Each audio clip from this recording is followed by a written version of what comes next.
ശ്രീ ജ്യോതികുമാർ ചമക്കാല, ഇന്ന് തന്നെ ഇന്നലെയും CPM-ന്റെ ഭാഗത്തു നിന്ന് വന്ന പ്രതികരണങ്ങളൊക്കെ അങ്ങ് കേട്ടിട്ടുണ്ടായിരിക്കും. കോൺഗ്രസും അത് വിലയിരുത്തിയിട്ടുമുണ്ടാകും. ഇന്നിപ്പോൾ ലീഗിനെ വട്ടം ചുറ്റിക്കുകയാണ് കോൺഗ്രസ്. ലീഗിന്റെ വോട്ട് കൊണ്ടാണ് കോൺഗ്രസ് തുടർച്ചയായി ജയിക്കുന്നത്. ഇന്നലെ ചർച്ചയിൽ വന്ന പ്രതിനിധി പറഞ്ഞത് ഒറ്റയ്ക്ക് നിന്നാൽ ജയിക്കാൻ കഴിയുന്ന ഒരു മണ്ഡലം പോലും കേരളത്തിലില്ല കോൺഗ്രസിന്. ലീഗാണ് കോൺഗ്രസിന്റെ ശക്തി. എന്നിട്ട് വലിയ തോതിൽ വിശേഷണങ്ങൾ നൽകി അവരെ പറ്റിക്കുകയാണ് ചെയ്യുന്നത് തുടങ്ങിയ ഒരുപാട് വിമർശനങ്ങൾ. യഥാർത്ഥത്തിൽ CPM ലക്ഷ്യം വെക്കുന്നത് എന്താണ് എന്നാണ് കോൺഗ്രസ് കരുതുന്നത്? CPM എന്ത് ലക്ഷ്യം വെച്ചാലും അത് പ്രായോഗികമായി നടപ്പിലാകാൻ പോകുന്നില്ല എന്ന് ലീഗിൻ്റെ നേതൃത്വത്തിൽ നിന്ന് തന്നെ വന്നിട്ടുള്ള വിശദീകരണങ്ങളിൽ നിന്ന് ബോധ്യപ്പെടും. ലീഗ് വളരെ സ്പെസിഫിക്കായി, വളരെ ക്രിസ്റ്റൽ ക്ലിയറായി പല സമയങ്ങളിലും പറഞ്ഞിട്ടുണ്ട്, ഞങ്ങൾ UDF-നോടൊപ്പം നിൽക്കുന്നതിന് നിരവധി കാരണങ്ങളുണ്ട്, നൂറുകണക്കിന് കാരണങ്ങൾ ചൂണ്ടിക്കാണിക്കുവാനുണ്ട്. എന്നാൽ LDF-നോടൊപ്പം ചേരുന്നതിന് ഒരു കാരണം പോലും ചൂണ്ടിക്കാണിക്കാനില്ല എന്ന് ലീഗ് നേതൃത്വം പല ആവർത്തി പറഞ്ഞിട്ടുണ്ട്. പക്ഷേ ചില വൈമി കാമുകന്മാർ അല്ലെങ്കിൽ ചില കോളേജ് കുമാരിമാരോട് പുറകെ നടക്കുന്ന ചില പൂവാരന്മാരെ പോലെ ഒന്നിന് പുറകെ ഒന്നായി ലീഗിന് പുറകെ ഇങ്ങനെ നടക്കുന്നു എന്നതിനപ്പുറത്തേക്ക് ഒരു കാര്യവുമില്ല എന്നുള്ള കാര്യം വ്യക്തമാണ്. ഇവിടെ ലീഗിനെ സൂചിപ്പിക്കുന്നവർ അവരുടെ മുന്നണിയിലെ കാര്യങ്ങൾ നോക്കണ്ടേ? ഇവിടെ ഞങ്ങളെ സംബന്ധിച്ച് UDF-നെ സംബന്ധിച്ച് ചർച്ചകൾ നടക്കുന്നു. തിരഞ്ഞെടുപ്പ് ഇപ്പോഴും പ്രഖ്യാപിച്ചിട്ടില്ല. ഞങ്ങൾ നേരത്തെയും പറഞ്ഞിട്ടുണ്ട്, അത് തൃക്കാക്കര ഉപതെരഞ്ഞെടുപ്പായാലും അതുപോലെ തന്നെ പുതുപ്പള്ളി ഉപതെരഞ്ഞെടുപ്പായാലും ഒക്കെ തിരഞ്ഞെടുപ്പ് പ്രഖ്യാപിച്ച് നിമിഷങ്ങൾക്കുള്ളിൽ ഞങ്ങളുടെ സ്ഥാനാർത്ഥിയെ പ്രഖ്യാപിക്കുകയും അതുമായി മുന്നോട്ട് പോവുകയും ചെയ്തിട്ടുണ്ട്. അപ്പോൾ ഞങ്ങളെ സംബന്ധിച്ച് അത്തരത്തിൽ തിരഞ്ഞെടുപ്പ് മുന്നിൽ കണ്ടുകൊണ്ട് തന്നെ എല്ലാ മുന്നൊരുക്കങ്ങളും നടത്തുന്നു. മുന്നണി അതുപോലെ തന്നെ വ്യക്തിപരമായി പാർട്ടികളും ഇത്തരത്തിൽ മുന്നൊരുക്കങ്ങളുമായി മുന്നോട്ട് പോകുന്നു. ലീഗും കോൺഗ്രസും തമ്മിലുള്ള ഉഭയകക്ഷി ചർച്ചകൾ നടക്കുന്നു. അതിൽ വിവിധ വാദഗതികൾ വന്നിട്ടുണ്ട്. ആ വാദഗതികളെ സംബന്ധിച്ച് ഇന്ന് അന്തിമമായൊരു ചർച്ച നടന്നിട്ടുണ്ട്. ആ ചർച്ചയിൽ ഉരുത്തിരിഞ്ഞു വന്നിട്ടുള്ള ഫോർമുലകൾ രണ്ട് പാർട്ടിയിലും, കോൺഗ്രസിനെ സംബന്ധിച്ചാണെങ്കിൽ നേരത്തെ തന്നെ നമുക്കറിയാം, നമ്മൾ കേരള കോൺഗ്രസിന് ജോസഫ് വിഭാഗത്തിന് കോട്ടയം സീറ്റ് കൊടുത്തു. ആ സീറ്റ് കൊടുക്കുമ്പോഴും ഞങ്ങൾ ദേശീയ നേതൃത്വവുമായിട്ട് ആലോചിക്കുകയും അവരുടെ അനുമതി വാങ്ങുകയും ഒക്കെ വേണം. അതിനുശേഷമാണ് അത് ഡിക്ലെയർ ചെയ്തത്.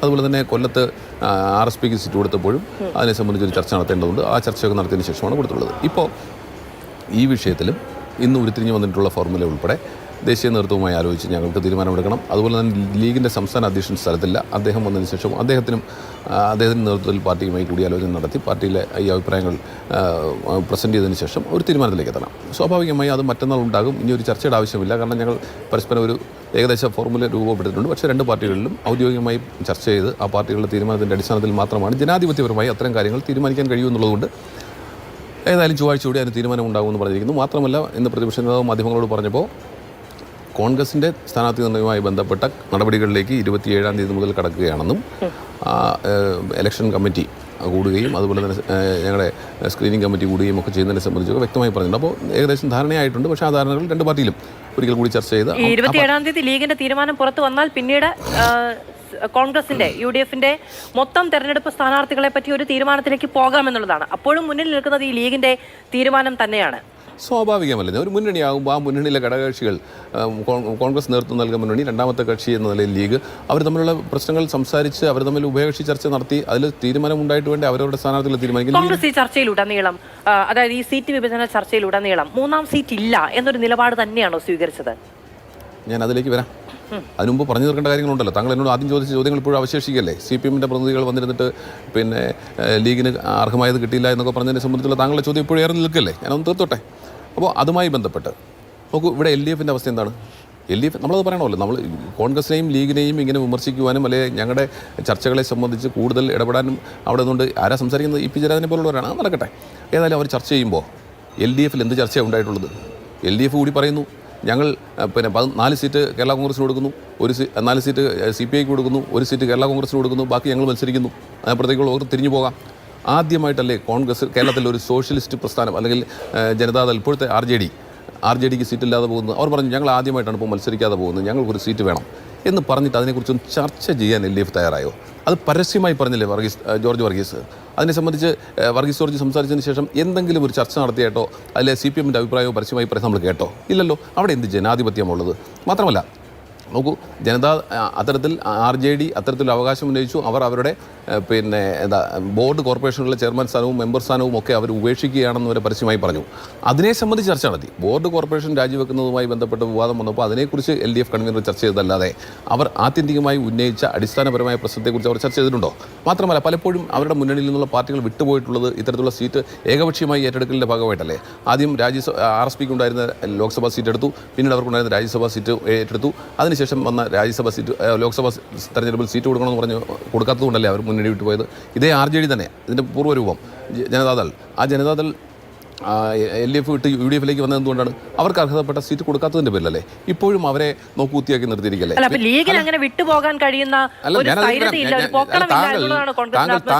ഒരു മിനിറ്റ്, താങ്കൾ ചോദിച്ച LDF എന്തുകൊണ്ട് ഇങ്ങനെയൊക്കെ ഞങ്ങൾക്കെതിരായ വാദഗതികൾ പറയുന്നു എന്ന് പറയുമ്പോൾ അവരുടെ അവസ്ഥ ഞാൻ പറയണ്ടേ?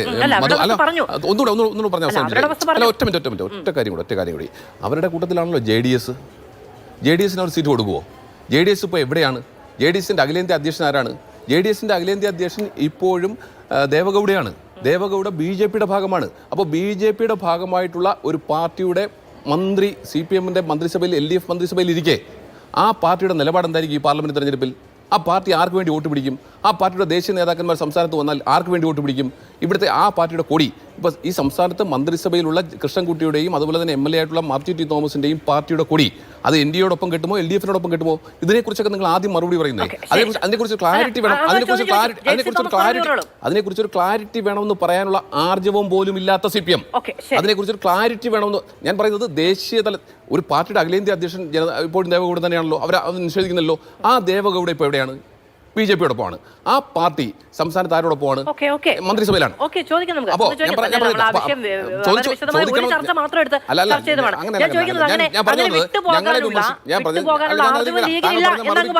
താങ്കൾ പറഞ്ഞതിലേക്ക് മറുപടി പറയാം. ഞങ്ങളെ വിമർശിക്കുമ്പോൾ ഞങ്ങൾ ഉന്നയിക്കുന്ന ഇത്തരം വിഷയങ്ങൾക്ക് കൃത്യമായ മറുപടി പറയണം. ഈ JDSുമായി ബന്ധപ്പെട്ട് ഒരു ക്ലാരിറ്റി വരുത്താൻ LDFിന് കഴിഞ്ഞിട്ടുണ്ടോ? CPMന് കഴിഞ്ഞിട്ടോ? ഞാൻ ചോദിക്കുന്നത് അങ്ങനെ ഈ പറയുന്ന ഏകാധിപത്യപരമായ നിലപാടിനോട് പ്രതിഷേധിച്ച് വിട്ടുപോകാനുള്ള ആർജവം ലീഗിനില്ല എന്ന് കോൺഗ്രസിനൊരു അതിരുകടന്ന ആത്മവിശ്വാസം ഉണ്ടോ?